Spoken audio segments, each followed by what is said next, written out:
මුලින්ම RMMS app එක log වෙනවා. අදාළ යූසර් නේම් එක ගහ ගන්නවා. මම කලින් ඉන්ස්ටෝල් කරන අවස්ථාවේ කියලා දුන්නා යූසර් නේම් සහ පාස්වර්ඩ් පිළිබඳව මගේ කලින් වීඩියෝ එකේ ඇති.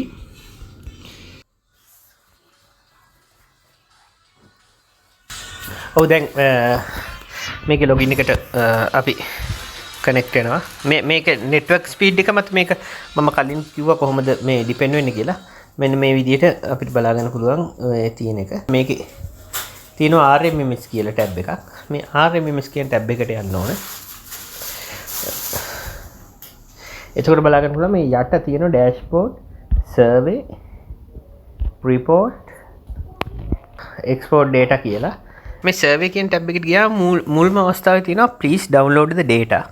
ඒ කියන්නේ අපි data download කරගන්න ඕන. මෙන්න මේ අවස්ථාව වෙනකන් අපිට network connection එකක් අවශ්‍යයි. දැන් අපි site එකකට යනවා නම් ඒ පාරේ සමහර විට network connection අඩු වෙන්න පුළුවන්. එතකොට අපිට office එකේ wifi network එකක් තියෙන තැනකදී මේක on කරලා මේකේ data ටික download කරගන්න පුළුවන්. ඊට පස්සේ මේක data ටික මේකේ store වෙලා තියෙනවා. data download වෙනවා. මේ අතර මේ ඩවුන්ලෝඩින් data කියන්නේ මේ ඒ අදාළ E division එකට අදාළ පාරවල් ටික සහ ඒකට අදාළ ඩිපෝ ටික තමයි. මෙන්න මේ වගේ මේ සමහර අවස්ථාවල data synchronize නොවි තියෙන්න පුළුවන් හේතුව තමයි මේ අර අපි හරියට log out නොවි තිබුණාන් පස්සේ මේ වගේ තියෙනවා data. දැනට එතකොට ඒ data අර address එකක් පැකට් එකක් විදියට මේක පෙන්වන්න පුළුවන්. ඒක එච්චර ඒක සැලකිද්දයක් නෙමෙයි.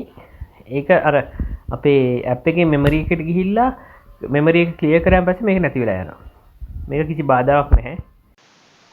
මෙතන මේ පල්ලෙහා තියෙනවා එකතු කිරීමේ ලකුණක්. මේ එකතු කිරීමේ ලකුණෙන් තමයි අපි අලුත් සර්වර් එකකට අලුත් පාරක් ගන්නෙ. එතන උඩ අපිට අවශ්‍ය ඩිපෝ එක තෝරගන්න ඕනේ. දැන් අපි ඇඹිලි පිටිය තෝරගත්තා. ඊට පස්සේ අපිට ඒ ඇඹිලි පිටිය දාලා පාරවල් ලිස්ට් එක drop down එකක් විදිහට එනවා. මෙන්න මේ drop down එකේ අපේ පාර තෝරගන්න. දැන් මම මේකේ තෝරගත්ත පනාමුර මිද්දිනිය පනාමුර පාර. මෙන්න මේකේ 3.4යි ගාන ඉඳන් 12 වෙනකන් තමයි මේ ඇඹිලි පිටියට අයිති. ඊට එහා කෑල්ල අයිති වෙන්නේ වෙනත් E කෙනෙකුට. අන්න ඒ අදාළ එක දැන් ඇත්තටම අපි දැන් E division එක බලනකොට අපි මේක 3 ඉඳන් කියලා අපි මේ හරි ගස්ස දිනුවට මේක මේ අපේ අර පාරේ දුර මැන්නම හරියට මේ ලොකේෂන් එක කැඩෙන තැන තමයි චේන්ජ් එක තමයි මේ දාලා තියෙන්නේ. මේක ඊට පස්සේ item list එකට අපි යනවා. අදාළ අංක සහිත list එකක් සර්වේ කරන්න යන item එක තෝරගන්නවා. ඒ item එකට අදාළ item number එක 1ද 2ද කියලා මේ list එකට අනුව තෝරගන්න පුළුවන්. ඊට පස්සේ අපිට මේ drop down list එකේ මෙතන ඒ අංකය ගැහුවම අපිට ඒ අදාළ මේ item එක එනවා.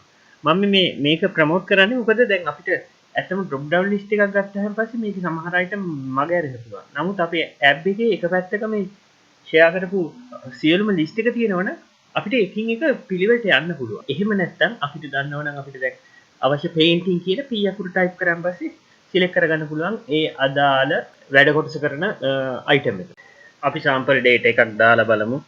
මේකට කොහොමද මේ data enter කරන්න කියලා. මේ data enter කිරීම පිළිබඳ ඊළඟ වීඩියෝ එකේදී මම සවිස්තරාත්මකව විස්තර ගෙනෙනවා. අපි දැනට එක sample එකක් දාලා බලමු. Holes 25යි times per year 2 මේකේ 3 කියන එක දාන්න බෑ. මොකද මේකේ root from 2 තියෙනනේ. ඒකට පස්සේ තමයි දාන්න වෙන්නේ. එතකොට quantity එක සහ amount එක මේකේ වැටලා තියෙනවා.